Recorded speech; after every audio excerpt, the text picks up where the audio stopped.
hardware.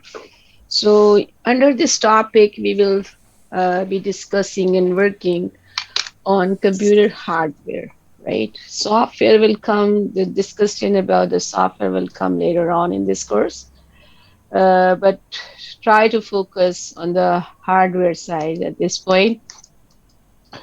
So we talk about the computer basic definition, what kind of device it is, and what kind of computers, basic type of computers, right?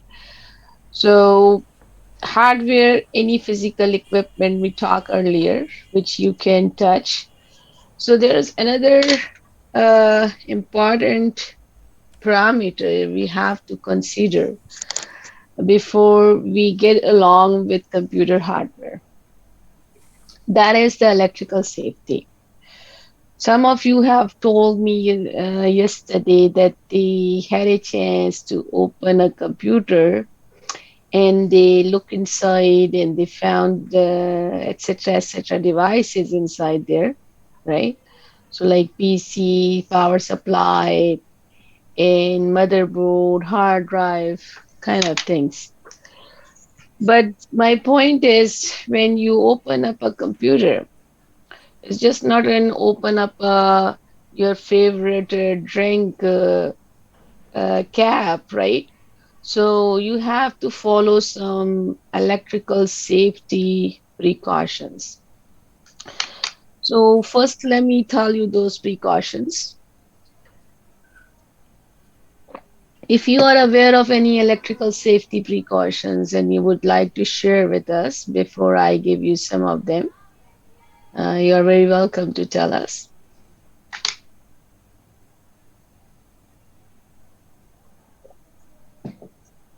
Switch off computer before opening it. Yes, that is a simple technique. Simple technique. Make sure there is a simple consideration which sometimes people ignore. Hey, I got a problem. Let me open the computer. I know everything about it. So let me quickly open and see what's happening inside. And at this point, some people may forget to turn off the computer. Never, never open a computer when it is running, right? That's correct. Anything else? Wear Ma'am, rubber gloves. Yes? sometimes the computer systems store electrical charge in them. So first try to discharge that. All right, Akash. That's another beautiful point. Uh, Computer store charges. You know how? That's the point.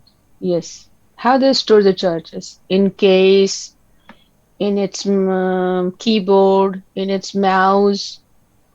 Where does it they store the charges? Ma'am, in its motherboard and power supply.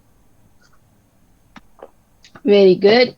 So you have a good background. Where did you study those things, Akash? Ma'am, my father taught me all that. Your father have told you those good things. Yes, Beautiful. ma'am. So he might be working in PC, IT field or something like that. Yes, ma'am. All right. So computer stores charges. This is what your class fellow is telling. Anybody else has an idea about it? Where they store? Where they store charges? He said motherboard and power supply. He's not wrong. He gave an big thought like charges are inside either power supply. You see here at the bottom corner, there's a box, and this is the computer power supply which reside inside the case. Yes, because this power supply is made up of bunch of capacitors. That's an electronic device, a tiny device which basically store charges. In Let me see if I can show you that device on my computer. One second. Let me see if I can show you that device. which I am talking about, because you should have an idea what I'm talking about, right? Uh, 1 second.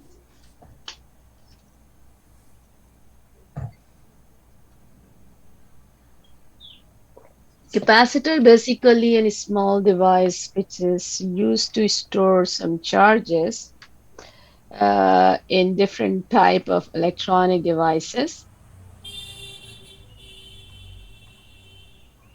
So have you ever seen any kind of capacitor? Uh, electro capacitor. Let me open it.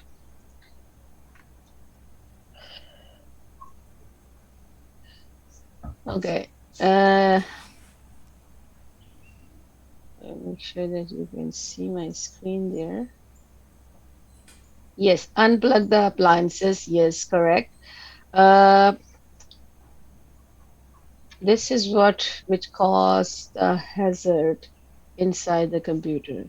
You see, there are on motherboard there are several capacitors. Those are the capacitors. You see here, and this those two leads capacitors basically kind of a small battery. But the difference between this and battery is they charge and they discharge quickly, and you can recharge them. It's like your quick cell phone battery. You plug in, you charge, you talk your friend, it discharge, and then you recharge it. You may think like that. So if you touch any device on computer, or those capacitors hold charges which had been charged during the turn on period of computer, they may discharge through your body if you touch with your hand without any precaution. You understand what I mean? You see on my computer, right? So you can also just search capacitor or something like that. So you will find this the very first out search option. So this is what we call the capacitor, right? So there on motherboard there are many of them. Shape could be different. More hazard is because of this electrolytic capacitor. You see the how much voltage they can hold, 10 volts, and some holds 25 volts, something like that. So just in case if you touch those devices with your hand, either the motherboard or you touch power supply. Power supply is inside the power supply there are, but just in case if you open up any of them and you touch them, what's going to happen? Well, it give you the electric shock. You know why? Because because they're going to quickly discharge through the human body. Human body is good conductor for the flow of current. So they're going to quickly discharge through the body, and it cause dangers to you, right? So excuse me. So how to prevent yourself? So follow some electrical safety procedure whenever you need to open your computer case. So first of all, AC adapters, check the AC adapter manufacturer, disconnect it from your uh, from the wall outlet if you're using if you're working with laptops, and try to exchange the AC adapter with different type of laptop or device which may cause damage to both your AC adapter and the laptop. If you say, hey, let me exchange my adapter with something else. Maybe this adapter is not working for my laptop, and I gotta do something very important, assignment, meeting, whatever. So you may think, hey, I can try another laptop. This looks like exactly same and may plug in your laptop jack, but it's gonna cause you problem damage to your body or as well as to the device. Some printer parts such as power supply contains, as I mentioned, high voltages, So check the printer manuals for the location of high voltage components. So follow the electrical safety guideline. You can find it on Google, or you can find more detail inside your textbook to prevent any electrical fire injuries and fatalities. Now, the question is, being an IT technician, how do you prevent yourself from any electrical hazard you may have if you're not following precautions? I think everybody in the class, right? Is there anyone who is waiting in the waiting room? I don't see anybody there. But we are supposed to be 57, ma'am. Hmm? We are supposed to be 57. What should I do if 57th person is not in there today? I cannot just ask him to turn on his computer, right? Yes, ma'am. Yes. Electrostatic discharge (ESD) can occur when there is a buildup of electric charge that exists on the surface, which comes into contact with another differently discharged charged surface. So, for instance, this is the tip of your solder gun, and you're trying to fix some soldering on motherboard. For instance, what's going to happen as you turn it on and you bring your solder gun close to the board, and it already has charges. It has tons of electronic devices. As I said, many capacitors are there. They hold the charges. And if you come across, and they all are interconnected with tiny lines, connecting lines, so you're going to come across with sudden electric shock. So ESD is electrostatic discharge, can cause damage to the computer equipment if not discharged properly. So how are you going to discharge yourself? So anybody has an idea how to discharge those electronic devices or charges which reside on computers when even you turn off the supply?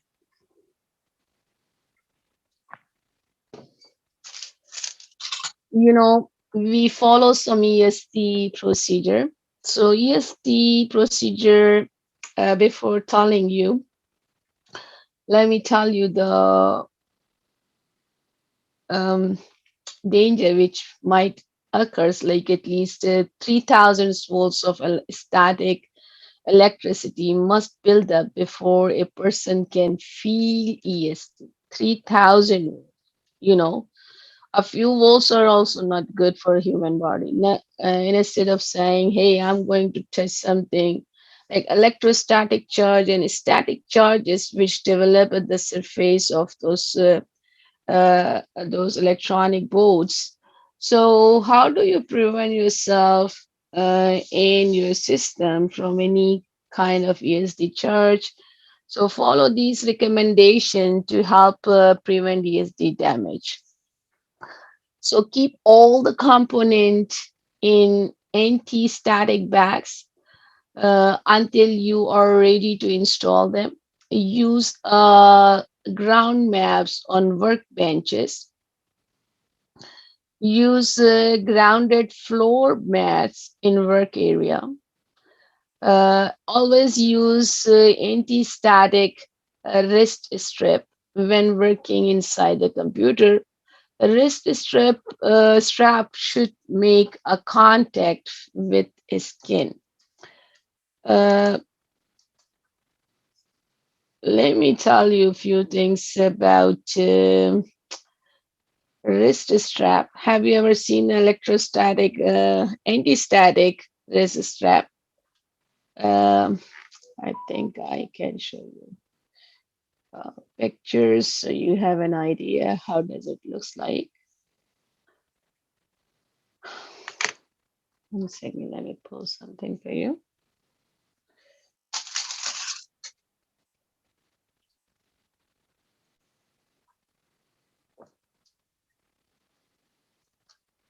Ma'am, can we add using a proper computer table? Hmm? Can we? Uh, can we add a point in it like using a proper computer table? If we use a computer table which have metal Yeah, sidings or workbench. decorations.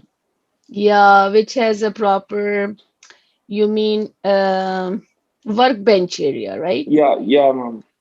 Workbench area which has electrostatic mat there, and yeah, you can have proper table, definitely have some area reserved for your, like in if you're working in an IT shop or you running your own business, have some area reserved where you put your computers and where you put your device need to be work on. um, Let me show you a few things there.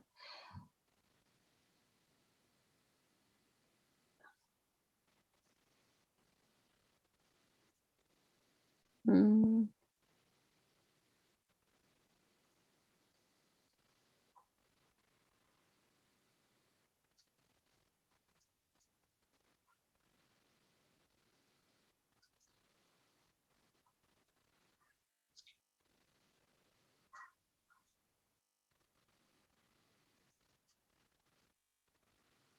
if I'm sharing my screen.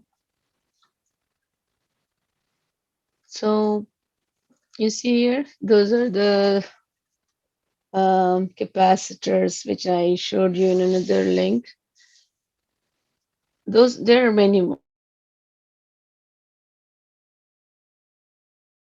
area. This is the inside view of the power supply board. This is the inside view of the power supply board, right? This is inside hardware, power supply hardware. So you should be very cautious about it to before you touch anything because it holds the charges. ESD gonna discharge through your body.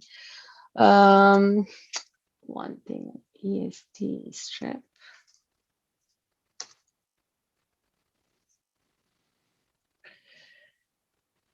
This is how it looks like, you know. So you wear this ESD strap and you connect this wire to the case, computer case, right? So that will help you to discharge your ground yourself, and those are the ESD grounding shoes and ESD bags. So those are the bags you see here. Those if you have purchased ever like new hardware, new hard disk, or any new RAM for your computers, you might have noticed they come up in this kind of bag, right? So those bags has spatial shielding, right? So they basically a protect your device from electrostatic discharge, right? Because if you remove this or if you're working with those boards which need to be connected on your motherboard, or maybe it's a motherboard itself, right? So then if you touch those boards with the surface, your table surface or some other place, they're gonna also discharge, or they may discharge with your body, right? Through your body. So you keep them inside the bag, protect your, that's gonna protect the device itself from any electrical damage. Make sense? Hopefully. So there are mats as well, like ESD strips, ESD mats, and ESD, I'm going to say mats as well. So those are the kind of mats you see here. So when you're working on computers, so you're supposed to stand up on those kind of mats. So no charge. So this is how you ground yourself. This is a grounding system, right? So your body needs to be grounded. Otherwise, if not grounded, you touch the computer board or case or any other device there. So electric current will flow through your body and cause damage to you, right? Make sense? Yes, ma'am. Okay. Ma'am, if the So current passes through the CMOS battery, then yes, CMOS battery. Yes, I'll come to this. CMOS battery is not related to this point, but it is there. Yes, you're right. So this is used to provide power. Yes, this is any small. Yes, you're right. There's a small battery on the motherboard providing like charge current to the CMOS, right? But you may come up with the touch. You may touch those CMOS battery, then current may flow through your body. So yes, correct. So you understand the safety procedure, ESD procedure, what it is. Use anti-static bag, use grounded mats and ground floor mats or anti-static wrist strap, right? Those are three important safety um, parameters you have to consider. Once you wear the anti-static straps, you touch the computer case, right? So you touch the computer case. Once you touch, and because you clip your anti-static strap to the computer case, right? So it has a clip. It has a clip. So you clip it to the case, and then you touch your hand to the case. This is how you ground your body charges. Human body also holds ESD charges. It has built-in ESD charges, right? So this is how you ground first yourself. Once you grounded yourself in any currents, then you good to go working with your computer devices. So let's once you understand this procedure, the safety procedure, right? Now you're ready to look inside the computer. So what the computer size matter. Computer comes up with different size, whether it is laptop or desktop computer. So what is one parameter which basically defines computer size? Computer size. That is what we call form factor. What is this form factor? Form factor basically the size and the layout of the case, which is defined in term of form factor. It influences the motherboard and power supply uh, form factor choice. So must allow for good airflow in available in different sizes. Well, bigger the computer size, right? So how do you say, hey, I'm gonna buy a very big size of computer because I am going to use it for some big job other than just game playing, right? So when you purchase a like a tower computer case, right? It has air vents at the case side, at the back side, right? So those air vents allows like an airflow through the computer and keep the computer cool as it is running. Well, how bigger the computer case would be, right? So that's all defined under the form factor. We cannot just have any size of the computer. There is a specific measurement for form factor. I'm going to tell you in a while. Basically, uh, let me tell you what is the best size. Here you can see the different cases size, right? So this is what we call horizontal case, full size tower, compact tower, all in one computer, in different type of cases. Which one you guys are using? Which one you will have, any one of them or one of them or two of them in your home, or have you ever seen them? Which one you are more familiar with? Full size tower, ma'am. Full size tower, okay. full size Anybody? tower also. But I have seen horizontal and compact towers as well. Okay, so you have seen horizontal one, right? Yes, ma'am. It's basically save some space area in office setup or It's the in old homes. one, I guess, used earlier in Yes. Well, I work. 90s or 2000. Yeah, I work with all of them. Uh, Fortunately. So yes, you're right. That was used in with like initial the older form factor what we have it. That was the horizontal, and we put our monitor the top of the casing, so we save some space in our desk area because monitor takes some space, right? And under the same space area, we put our horizontal case, so we have more space for other stuff in our workbench. All in one. I heard that someone said, "Hey, I use all in one." Can you please say it again so I can see the name of the person who used the all in one?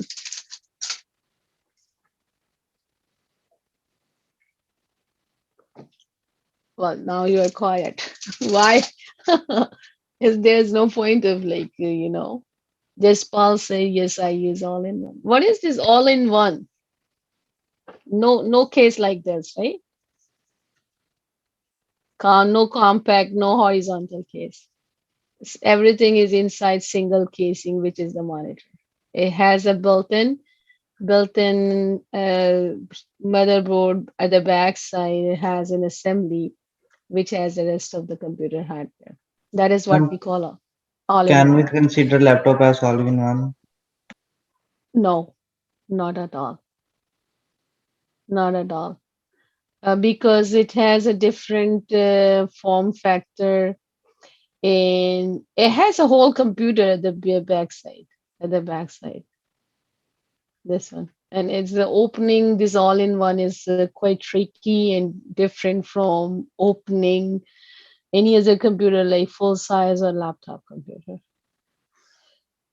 Um, so what those cases houses the internal components such as power supply, motherboard, central processing unit, memory, disk drive, and assorted adapter cards. So those are the units you're going to learn.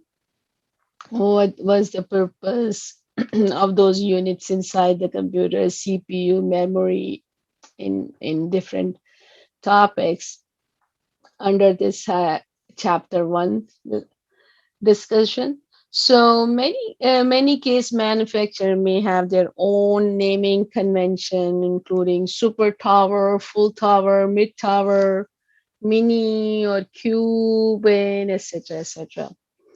Not necessary. Hey, we have learned only four type of casing, but I found something mid tower or mini tower. I never learned about it, but that's all about manufacturer choice, right? So the important thing you need to consider, uh,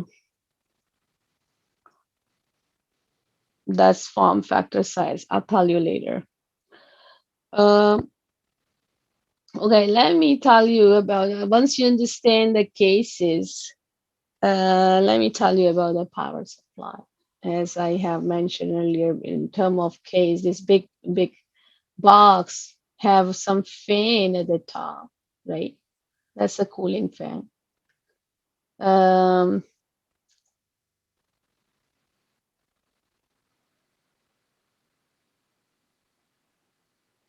that's a cooling fan.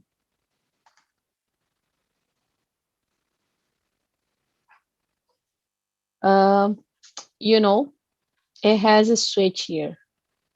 That's uh, that's an on-off switch. But you plug in your power cord. This panel is available at the back side of your case, right? And it's also have a switch option to select between two kind of power supply power voltage. One is 110 or 120, and another is 220. You know why? It has given you the option to run this power supply with a power outlet of you connect it to the power outlet, right?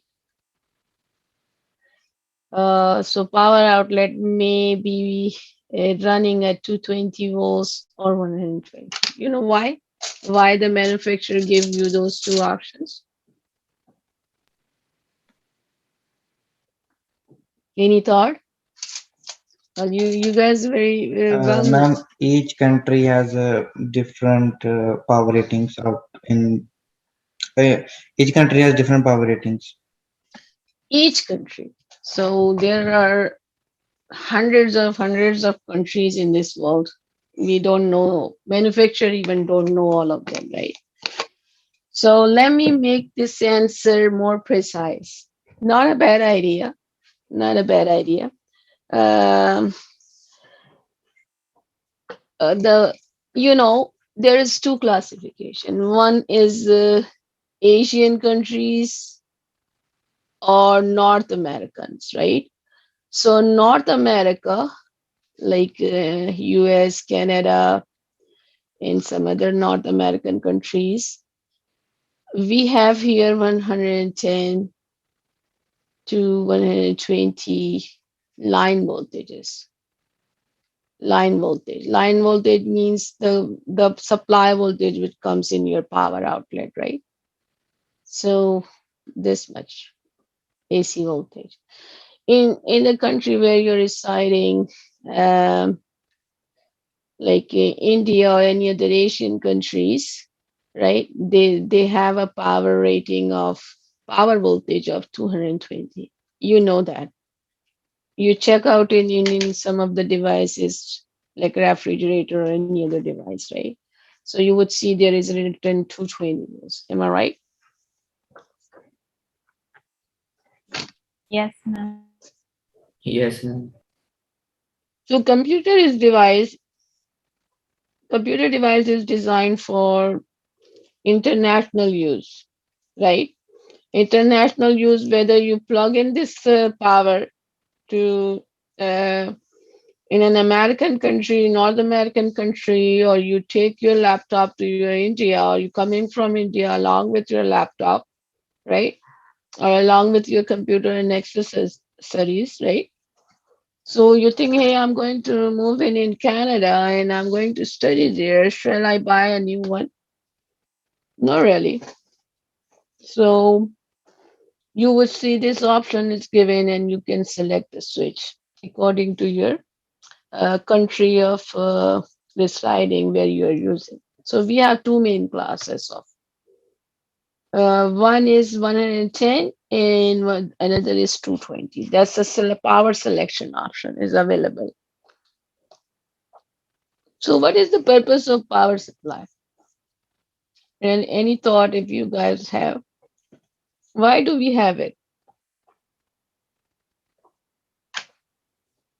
To help the to help to help the proper system work, to help to make the system work properly.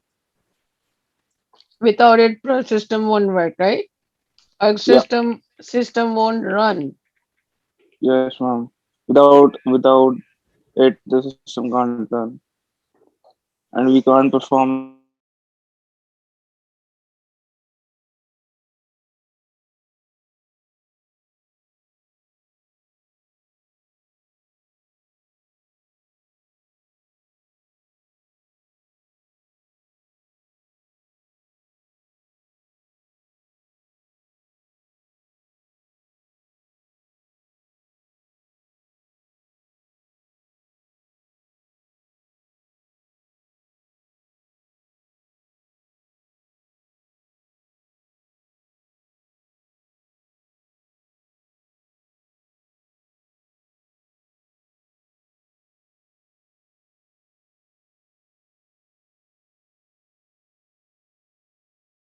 To tell me that's another thing.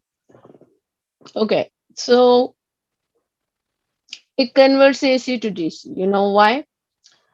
this is the power outlet you have. You connect your computer power outlet, AC adapter, or your desktop power out cord to your wall outlet. What comes out of it? It's AC voltages. And how bigger they are, in your country is 220 volts. Wow, it's too big amount of voltage.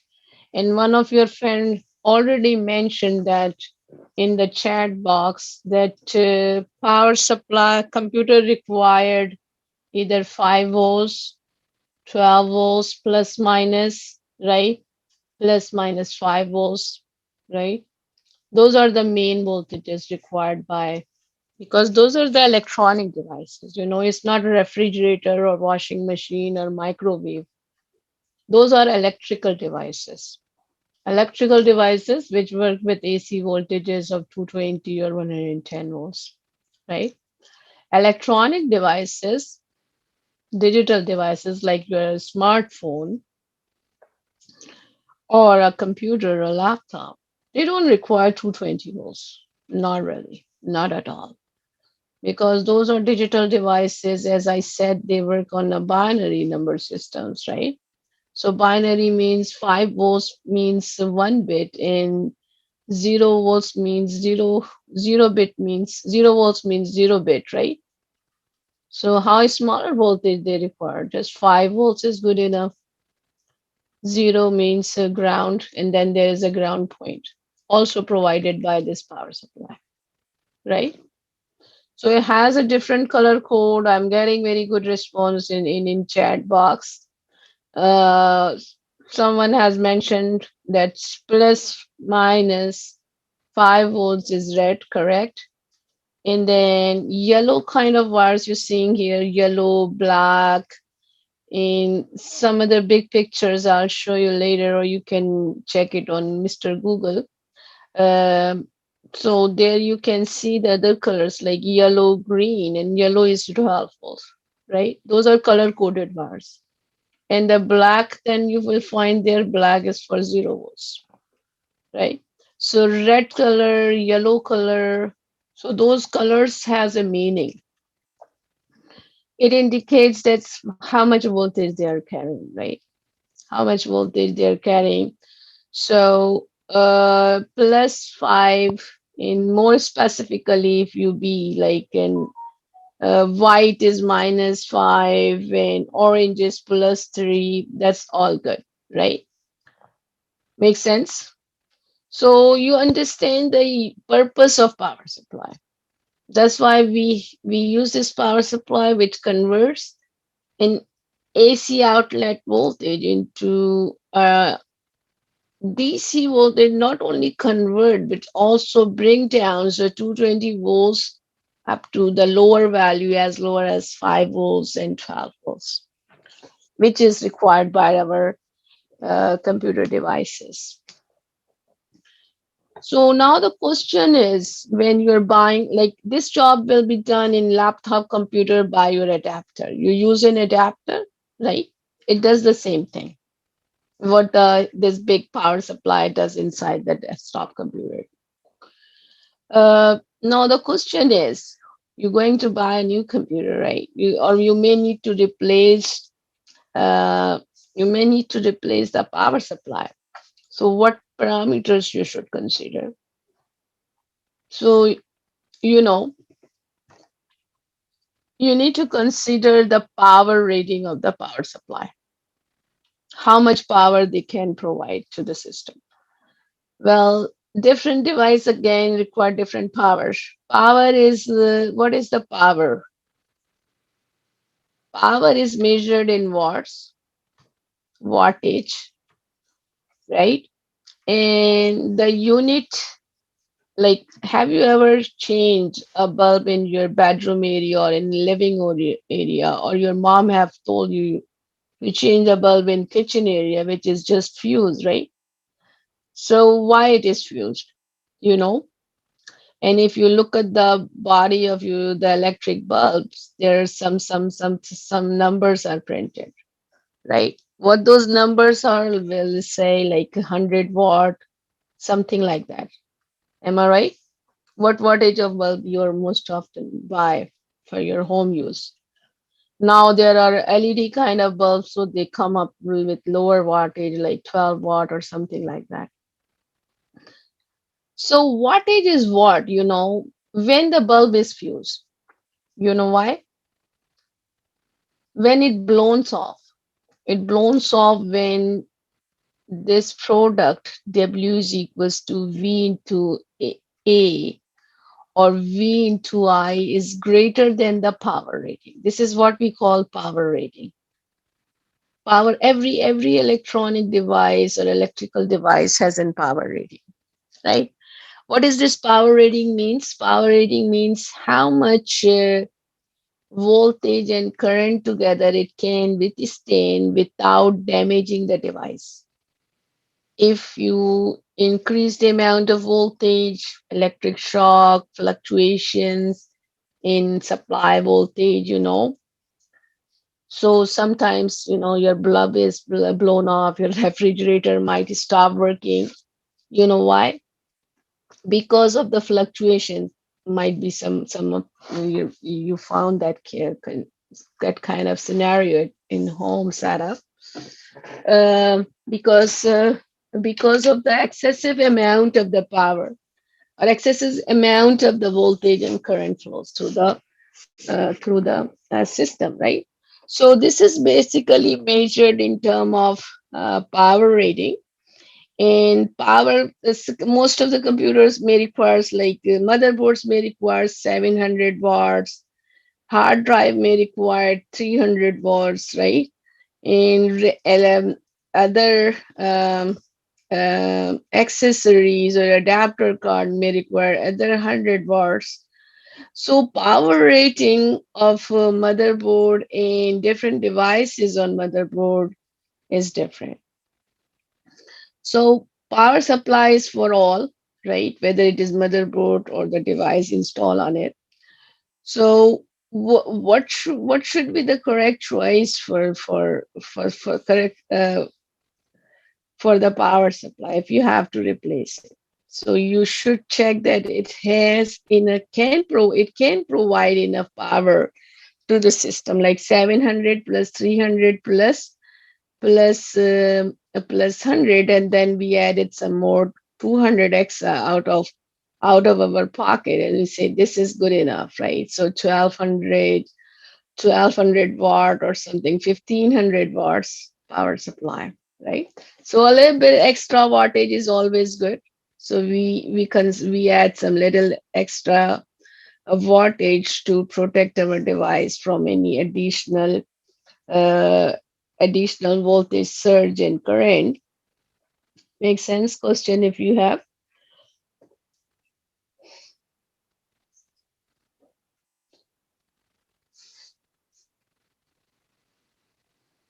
Hello?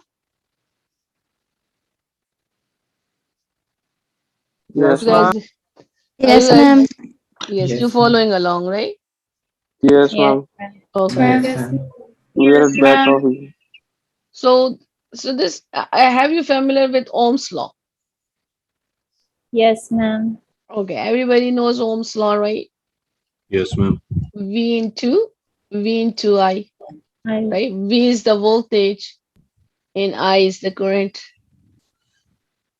right? V is equal And to I. Yeah, ma'am. yeah, current measured in ampere, voltage measured in volts. So power rating is basically watt, which is sorry, this is watt in Ohm's law also is equals to IR, right? This is the exact figure of Ohm's law. So according to Ohm's law, V is equals to IR. So we are looking for this format of Ohm's law, right? So wattage is equals to P, power is equals to V into I or V into A. Now the question is, what is V there? What is I there? What is P there? Right? In this expression, P is equals to V into I. This is the power. which is measured in watts. This is the voltage, which is measured in volts. And this is the current, which is measured in ampere. Well, computer carries current in milliamperes. It's not carries like a big amount of the currents. So what is the voltage? Have you ever heard about the voltage? And can you give me a few words about what is the voltage is? How do you define?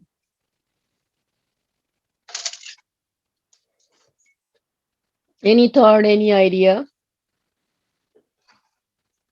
No idea. Ma'am, it is a pressure for a electric current power source. Pressure, electrical pressure. Yeah, Yes. It electric pressure power source. it is in a kind of electrical pressure. Okay. Any Yes. other anybody else can tell about the voltage? What do you understand or have an idea? Have ever heard about it? Have ever studied about voltage? Nobody else? Really? I'm surprised.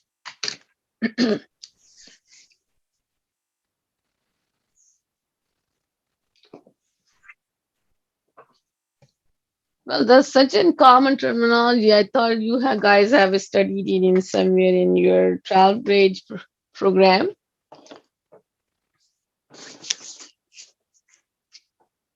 Never heard about voltage, or you don't want to tell me, right? That's another thing. Or you're not in front of computer, maybe, right? You walk away for your evening tea, right? Correct? No, ma'am. No, ma'am. No, ma'am. No, ma'am. No, ma'am. No, ma'am. Well, if you're not responding, I'm but thinking like, yes, you turn on your computer, log in, and then you step out to inside the kitchen. Hey, did you make my tea for evening? Well, you guys No, have ma'am. evening there. Not really like that, right? Okay.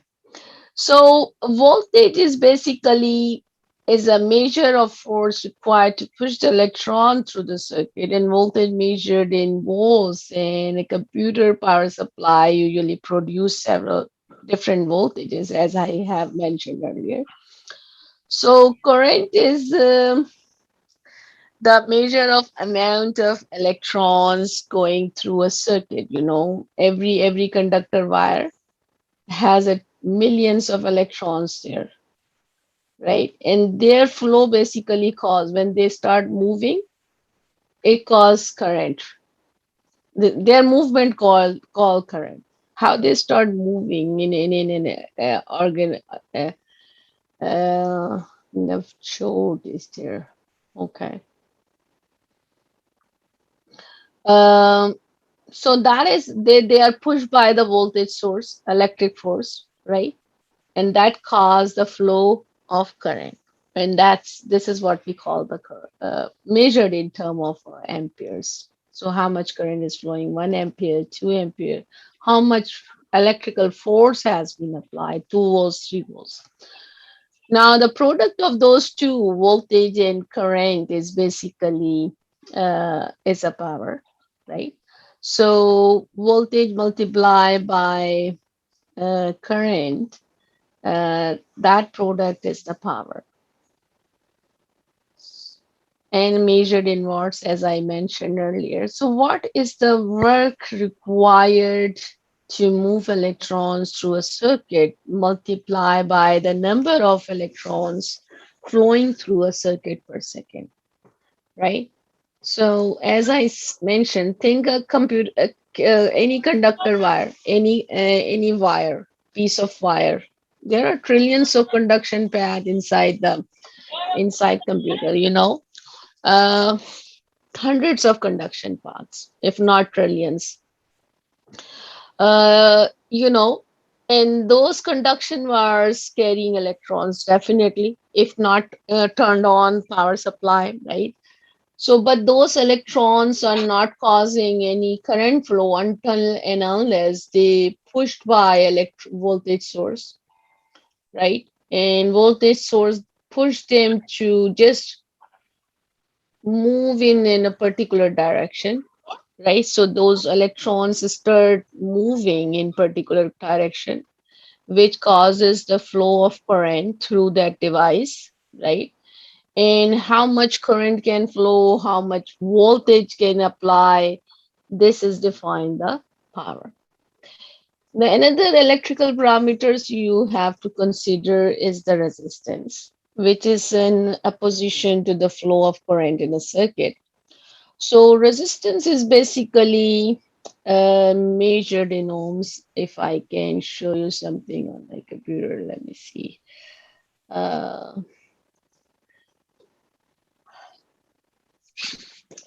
One second.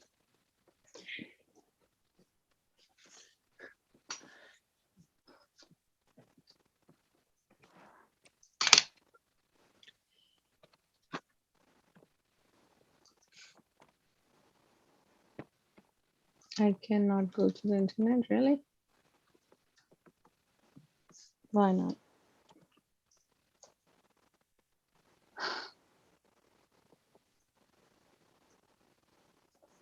If I'm connected to the shared screen, then I cannot. Okay. So let me open another site. Resistor, if you haven't seen any resistor, I'm thinking you had seen them.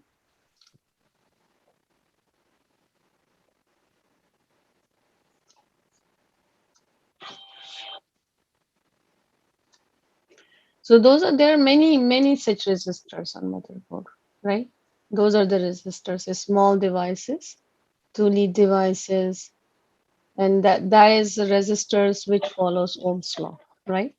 So you can just type in resistor in your Mr. Google bar. So you will see some electron. Those are the electrical device, electronic devices. It follows the Ohm's law, right? So resistors measured in ohms, how much resistors, like 1 ohms, 2 ohms resistors. So their drawings looks like, if you have ever seen something like that. It looks like this, right? That's resistor drawing symbol. So it holds voltage Yes, ma'am. and current, right? And follows Ohm's law. That's why its unit is ohms.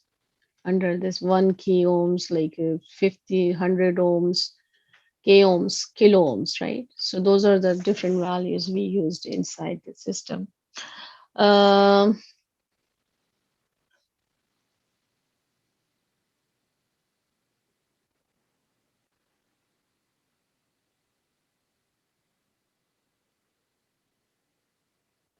Who's Tanu? Tanu is in this class? Yes, ma'am. Okay. You Ma'am, guys, yes, my laptop is gonna my laptop's battery is low. That's why I tried to enter in a meeting with my mobile. is this Tanu? Is Yes, ma'am. talking? Yes. Who's in? How do you talking if you are in waiting room? I'm trying to log in with my phone. My computer's battery is low. Oh, okay. Yes, ma'am. So there are 2 Tanu in the class now, right? Correct? Yes, ma'am. But both are your version. No worries. Okay, so Ohm's law, we talk about those things, right? That's a basic equation. So power supply should support at least 20 to 25% more wattage than all all attached computer requires. As I said, if your attached requirement like 1200 volts, right? So that's 1200 watts. For instance, your computer requires like including motherboards, hard drive, etc., etc. So if it is requirement of 1200 volts, so you always have a power supply which has 20-25% more. So you're gonna add some like 120 watts more there, right? Or 200 watts more. So it is always recommended to have a power supply more than your computer system requirement. It provides safety for your devices, right? So desktop power supply form factors include, those are the form factors, right? So as I mentioned, it defines how bigger the motherboard would be, how bigger the case would be, how bigger your power supply casing, how bigger this box would be, right? This is defined under the form factor. So we have different standard form factors like AT form factor, ATX, ATX 12 volt, EPS 12 volt. So for desktop computer, well, a laptop doesn't require any explicit power supply box because it's using adapter. Excuse me.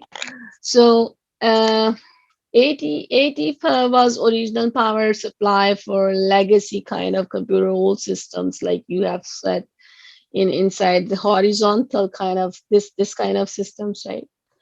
And this basically those are the legacy computers, right? So the legacy means the kind of older system, right? So 10, 20, 25 years old. So there we have an 80 kind of form factor. So ATX extended advanced technology was an updated version of AT, and then ATX 12 volts, which is the most common power supply on the market today. So EPS 12 originally designed for the network servers, but is also commonly used in high speed or high-end desktop modules. Um, Question if you have.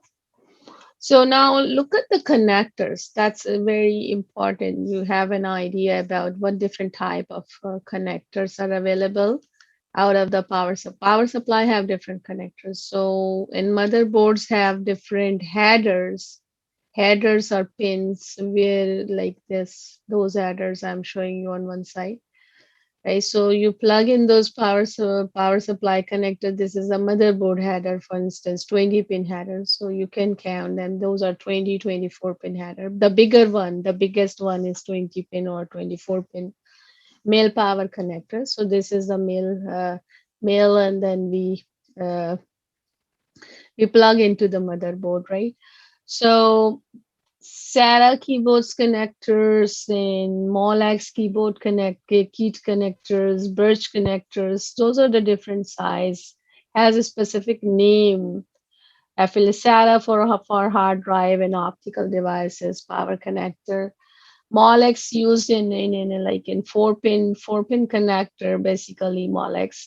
4 to 6 pin connector, Birch and Molex, they used in an older type of hard drive. Nowadays, we have some SSD kind of hard drive, which is mostly used as SATA connectors. 4 pin to, excuse me.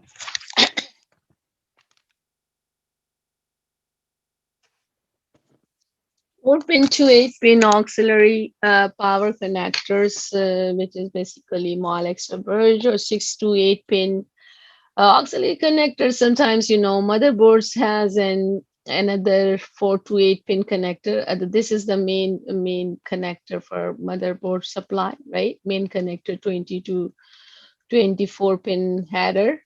So you plug in your power supply 20 pin connector to the header of the motherboard. There is some other headers available, which is basically smaller, like in 6 to 8 pin connectors. Those are basically auxiliary connectors, right? Auxiliary connector means sometimes you need to provide additional power to the system, and it is achieved by the auxiliary connectors. Question if you have. No, ma'am. So different connector in power supply also provide different voltages, and most common voltage supplied is 3.3 volts, 5 volts, and 12 volts. So 3.3 volts and 5 volt supplies typically used by the digital circuits, while 12 volts is used to run the motors in the disk drive and fans.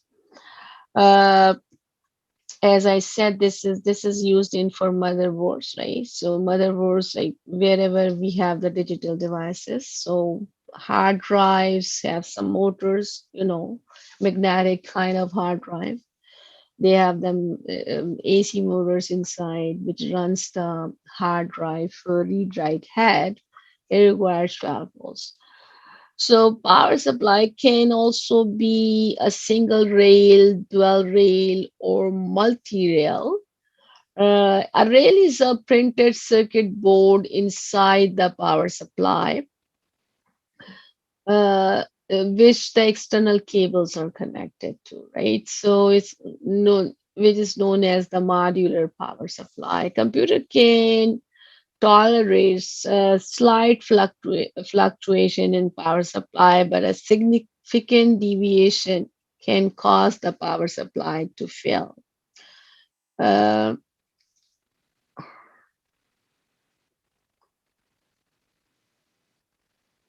Okay, question if you have. Okay, that's some introduction about the system power supply. I would encourage you to look at the different type of cables here.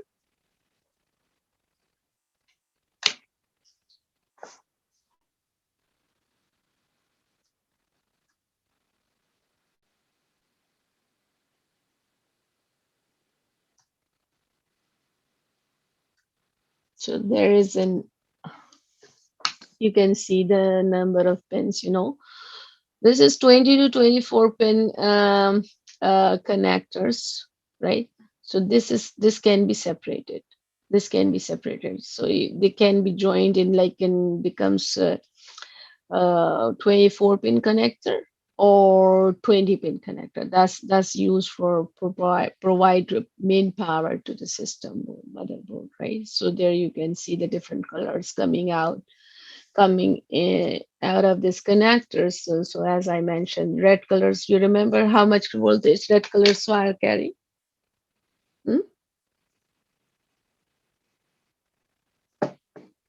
How much voltage it carries? Red color 5 wire. volt. Plus 5. 5 volt. Okay. 5. 5 volts, okay. 5 Now, volt.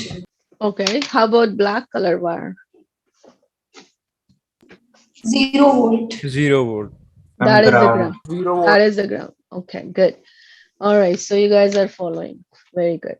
So SATA connector, you see here SATA connector, that goes to your hard drive, right? So some other Birch connectors, 4-pin auxiliary connectors, right? So those are the PCIe connectors. That could be 8-pin connectors sometimes, 6 to 8-pin connectors. So it goes to the PCI adapter cards. So some adapter cards requires like you're playing video card, or you connected video card for some enhanced video graphic options when you're running games and videos and movie on your system. So those video graphic cards sometimes requires additional power. So power supply has a connector for 2-pin PCI power connector, right? So those are the different connectors coming out of the supply. It goes to the different different devices. Here you see the ribbon clip, and those are the connectors on this side. All right, so let me. Did you check the assignment on D2L? Oops. Yes, ma'am. Yes, ma'am. So it sounds simple. Yes, ma'am. Okay. Yes, ma'am. Okay.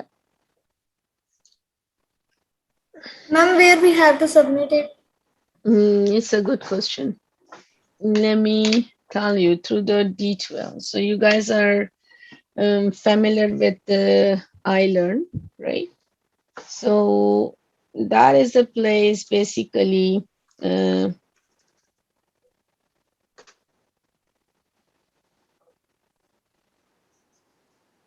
yeah, I'm telling you in few minutes. Just 1 second.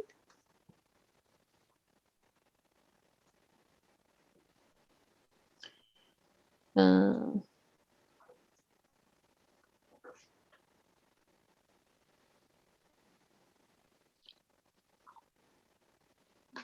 submission would be today is 9th of July. So you can submit. I'm going to set up an box for you. Assignment 1. So you can expect 4 to 5 assignments throughout this semester course. As I mentioned in this SSO. Assignment 1, and it's going to be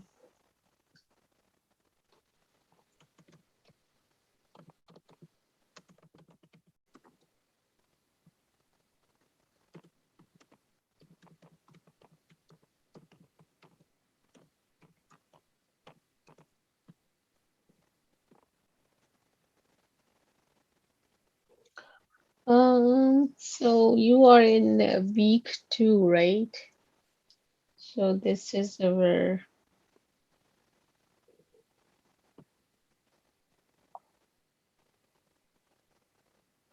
how about submitting next class we have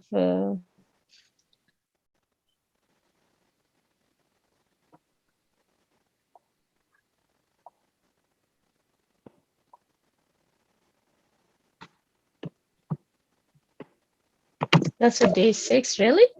Is this day 6?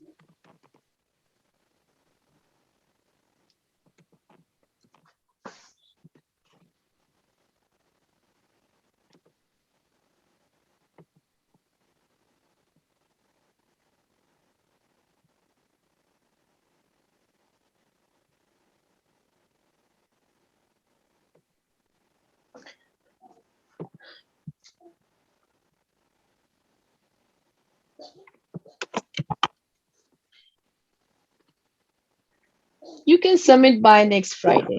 Okay? Okay, ma'am. Yes, ma'am. Okay, ma'am. Okay, ma'am.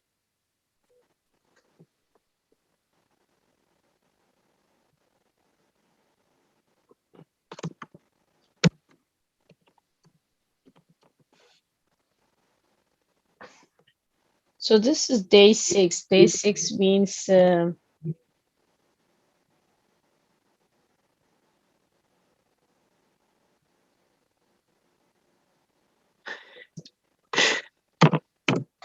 second week, right?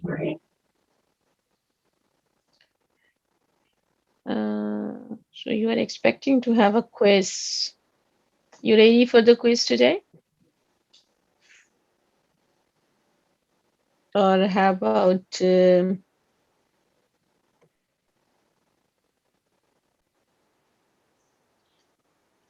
um,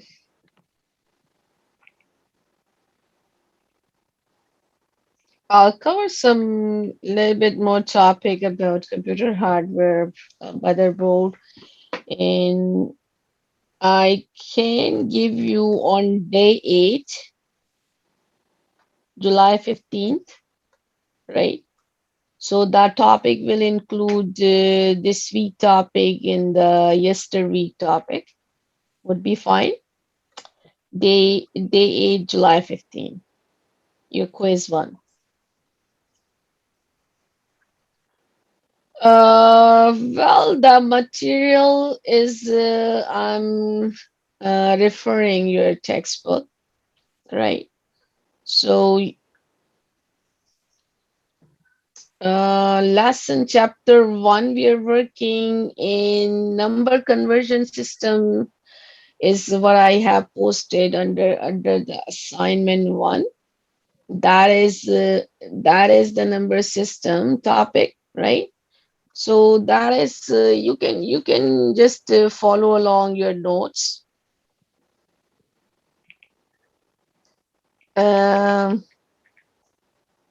Yes, or you can refer the textbooks, right? So try to find it online. The link had been provided to you for the textbook, so you can follow that link.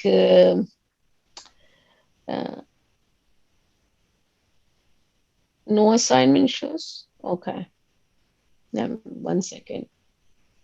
I got a question. There is no assignment. Really?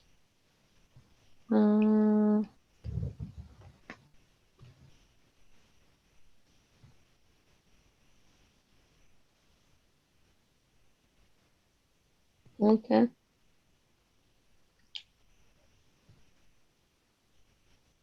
Check it out now. Assignment 1 folder, you're saying that is not appears on your side, right? Arjun? So check it now. Okay, ma'am.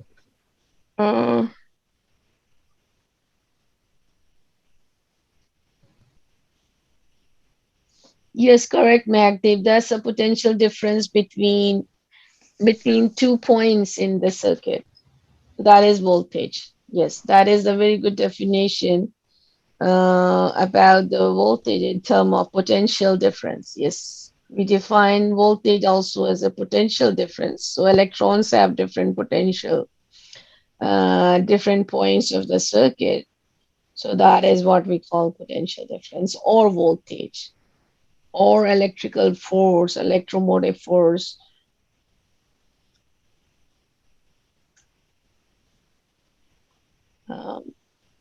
Are you able to see the assignment in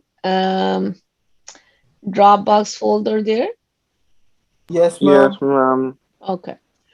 So I encourage you to have a look at the question now in the assignment.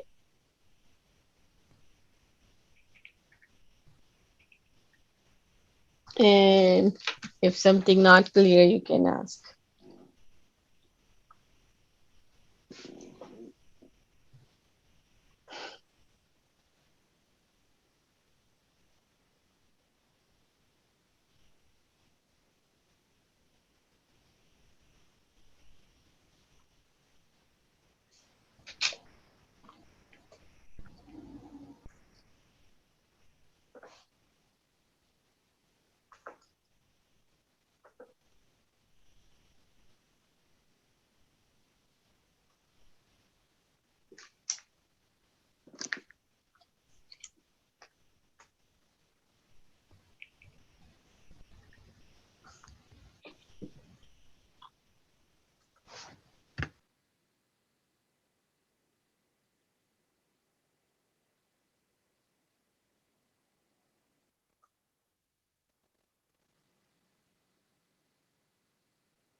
Excuse me, ma'am.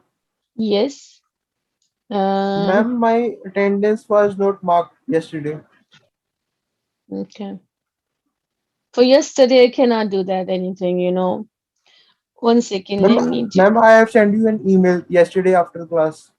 Well, I don't accept the email attendance, Not really. Ma'am, my mic was not working and I have typed in the chat box two times. Okay, I'll check it out in the chat box then. I'm just trying to share something on my screen with you.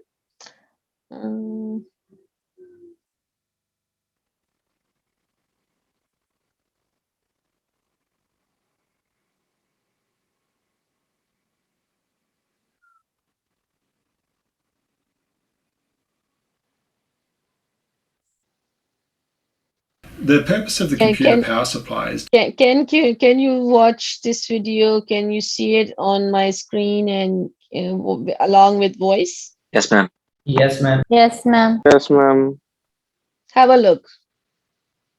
So now onto the computer power supply. The purpose of the computer power supply is to provide reliable controlled voltages to power each of the components inside your computer. The power supply primarily connects to your motherboard to power its components, but it also has direct connections to the CPU and the graphics card in most gaming computers. So let's have a look at what's in the box of our power supply.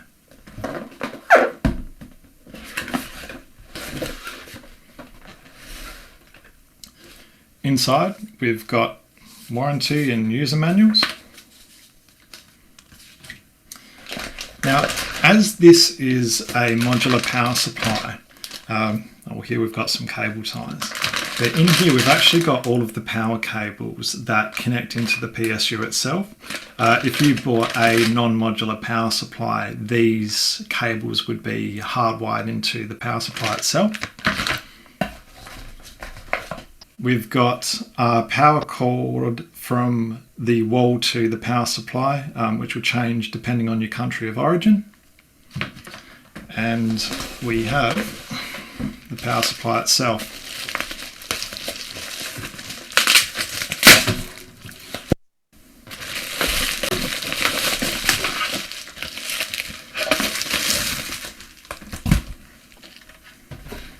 On the back of the power supply here, we've got our power in, we've got our power isolation switch, our fan, and on the front here we actually have our minimum power connectors hardwired into the power supply itself. So we've got our 24-pin motherboard connector and our 8-pin CPU power connector. As this is a modular power supply, the additional cables to power the graphics card and other external or internal SSDs and hard drives are optional, and you can connect them into the power supply as you wish. So the physical size of a power supply. Now, a significant number of power supplies are manufactured to a standard known as PS2, which for any normal office or gaming computer will generally be manufactured to this size. If you're going for a portable application or a high power application, the power supply might be larger or smaller to suit, but generally for most office and gaming computers, it will be of the PS2 size. So just a quick recommendation, if you need to, just check your power supply size when you purchase it and make sure it's compatible with the case that you've chosen. So the power supply wattage. We tend to find many people overrate their power supply unit, which is fine if you have additional expansion in mind. But where you're planning on not expanding, use an online calculator from a number of manufacturer websites to see what is best. And also so you can save money for other items like your RAM or GPU, or improve the quality of the power supply that you've purchased. Even for this computer being built, which has a very high-end graphics card, a 550 to 650 watt supply is acceptable with a 10% buffer for any further expansion. Most gaming PCs are fine with a 450 watt to 550 watt power supply if only using one discrete graphics card, but perhaps use 700 watts if you're using two discrete graphics cards in SLI or Crossfire configuration. So after you've decided... 1 second.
And how to repair it when it doesn't.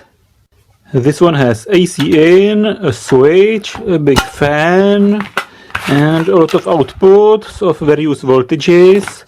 And it's a classic standard ATX power supply. Caution, do not remove this cover. Trained service personnel only. This is exactly what I wanted to say. And now we can open it up. There are 4 screws in it at the top,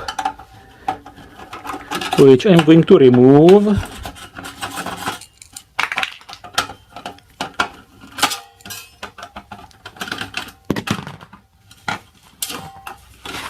And that's it. So here you can see the internals. There is the fan. This is the mains in with some interference filters. Then it goes here into another interference filters, some capacitors, inductors, another capacitor. There should also be a fuse here, and an NTC thermistor to limit the inrush. It's this black one. It looks a little bit like a capacitor. Can you see it?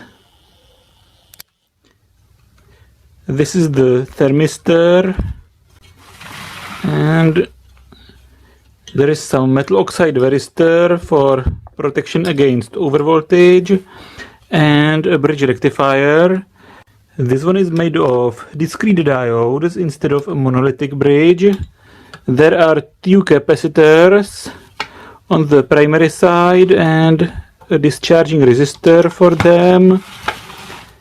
And there are 2 heat sinks, one on the primary side and the other one on the secondary side.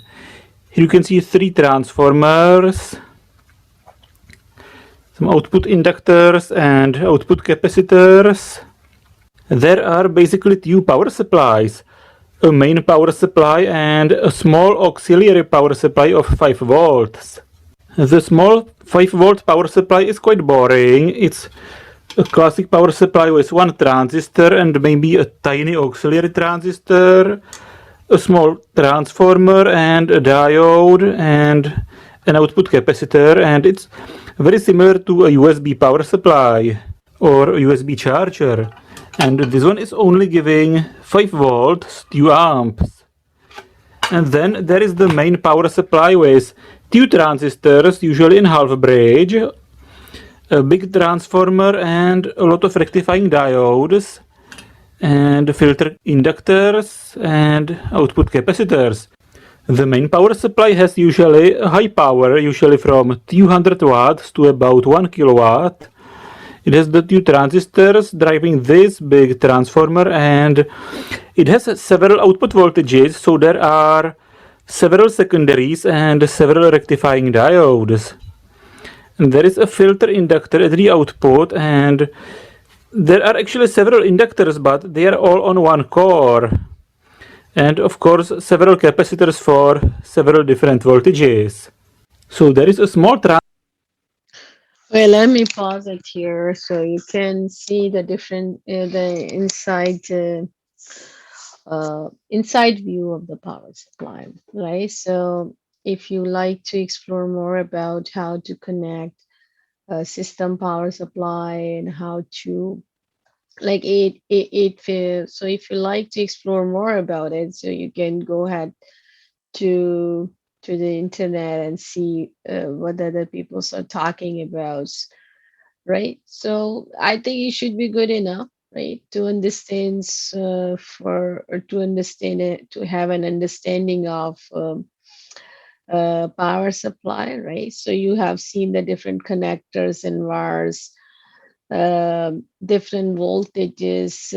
That is also a pretty good YouTube link. If you like me to give you this link, I can send it to in the chat box. So that this link's also giving you the options how the different connectors are and how to measure the voltages, right? So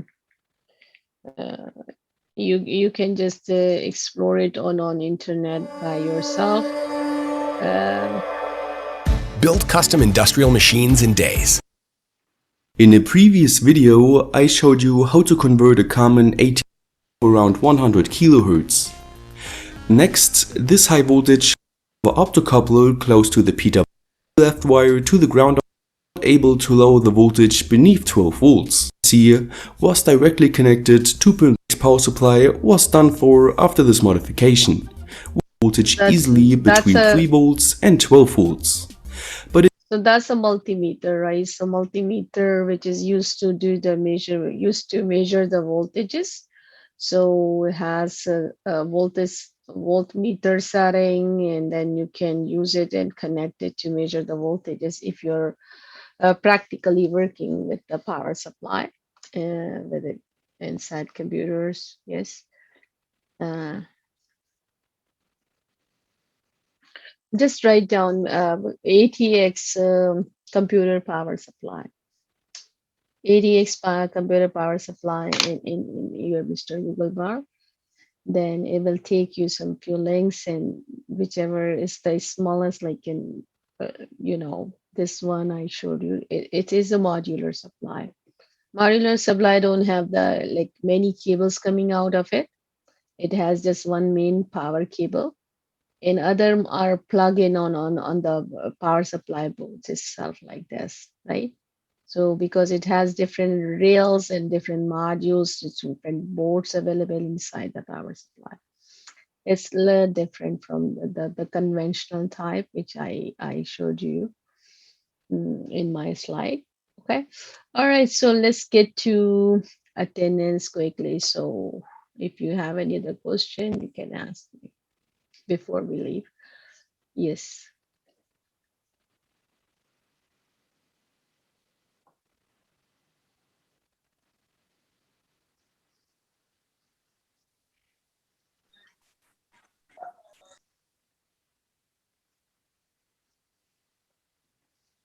First name and your student ID number, because I have a common first name for some people's. So please put your student ID number as well. The file must be saved as its first name, student ID number. Akashdeep is there? Yes, ma'am. Amandeep Kaur? Present, ma'am. Amanveer Singh? Present, ma'am. Arjun? Present, ma'am. Arshdeep Singh?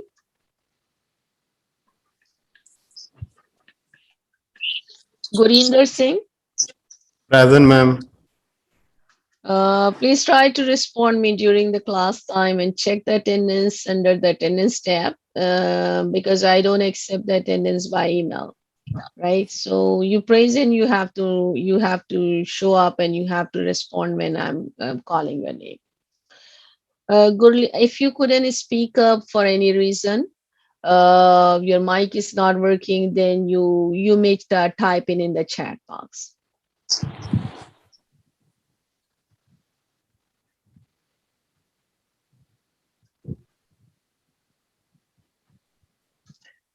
Well, I'm seeing who is inside and who is outside, so please don't worry about your friends. I'm also taking care of them. Okay. So when someone is in chat in waiting room, I can see who is there. Okay. So well, that's okay if you are notifying me, but I think they are already in. Gurleen Kaur. Present, ma'am. Gurman George Singh. Absent.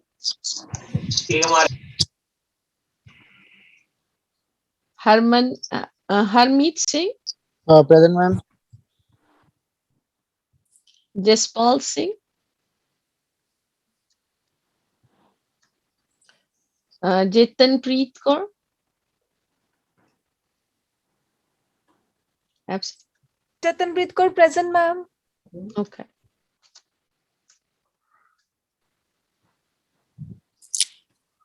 Joban Preet Singh. Yes, ma'am. Jobanpreet Singh, number 2. Absent.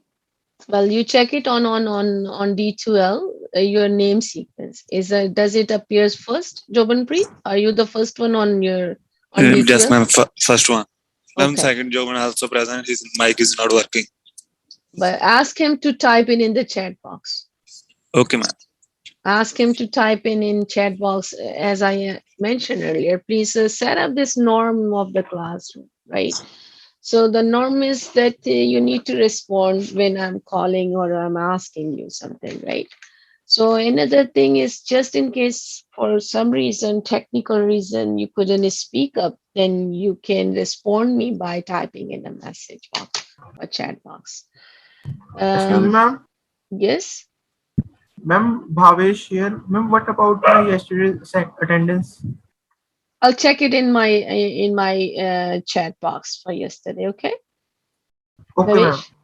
Bhavesh? Yes, ma'am. Thank you. You're welcome. Arshdeep saying that he's present.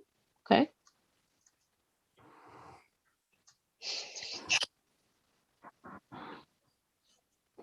Karanbir Singh, Present, ma'am. Kulvinder Singh, Present, ma'am. Lavpreet Kaur, Lovepreet Kaur present, ma'am. Lovepreet Singh, Present, ma'am. Manisha, Present, ma'am. Manjot Kaur, Present, ma'am. number 1. Yes, Manjot ma'am. Kaur, Manjot Kaur, number 2. Please check the sequence. ma'am. Are you the number 1 or number 2, right? So please check according to that. Because I cannot see your student ID in my register. Mehakdeep Kaur, Present, ma'am. Excuse me, ma'am. yes. Ma'am, Kumar Pal is present. Kamar Paul, did I miss your name? I think